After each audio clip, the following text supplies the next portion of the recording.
After having recorded an audio podcast at Podomatic.com, I am logged in there again to retrieve a website link, otherwise known as a URL, from my most recent podcast and to copy it and paste it into a new discussion post in an eCollege discussion page.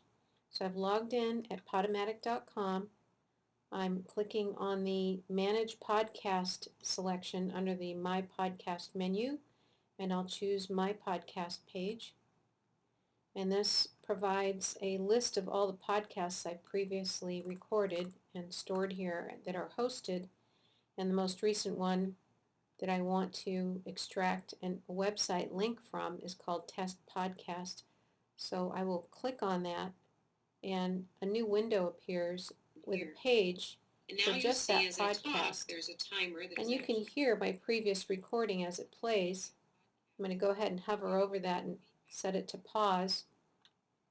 And you will find that in this page I've got options for embedding, subscribing to it in iTunes, and sharing it to different social media networks. But I actually want to opt for this small field here in the corner. This is the website link that I'm looking for to paste into a discussion post in eCollege.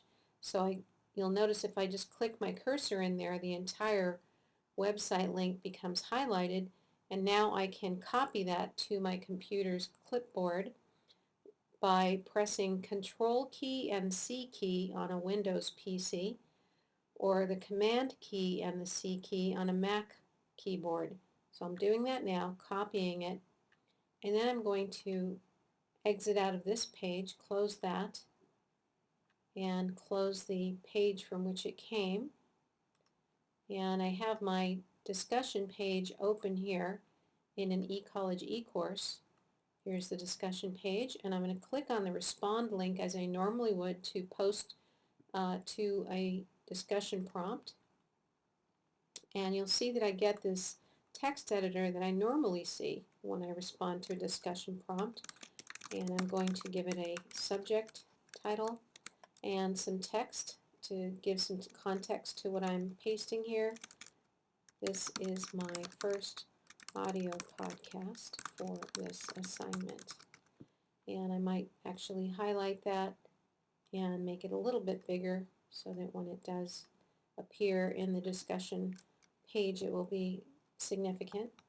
I'm going to hit the return key a couple of times, and I'm not going to just paste my link in, my website link. Instead I'm going to click on this icon to add a link. This little globe icon lets me create what's called a hyperlink, and it gives me two fields. First, the text that will display for this link, and I'll just call it My First Podcast. It's just a label that will appear. And then I'm going to highlight the website address field, and I'm going to press Control key and the V key, that's V as in Victor, on the Windows PC keyboard, or Command and the V key on the Mac keyboard. So you'll see that that lengthy website link has pasted in here. I'm just going to click the Add Link button at this point, and you'll see that it shows up as a blue hyperlink text. And again, I'm going to format that a little larger so you can see it. There are a couple spaces that have appeared. I'm going to delete those. But I now need to click on the Post Response button down here, because if I don't do that, I'll lose what I've just done. So I'll click on that. It's kind of like saving the post. And you'll see I'm back in my discussion page here. I now have this response that I've posted. There's the text I added, the name of the subject of the post that I've posted, and my link. If I click on My First Podcast, it will take me to that page and start playing that audio podcast. You can hear it very low in the background here because I've turned the volume down. And anyone who wants to hear your podcast will see the same thing. They can add comments to it if they'd like. I'm going to go ahead and pause that and close that Podomatic window and see that it's still here in our eCollege discussion page. It's as simple as that.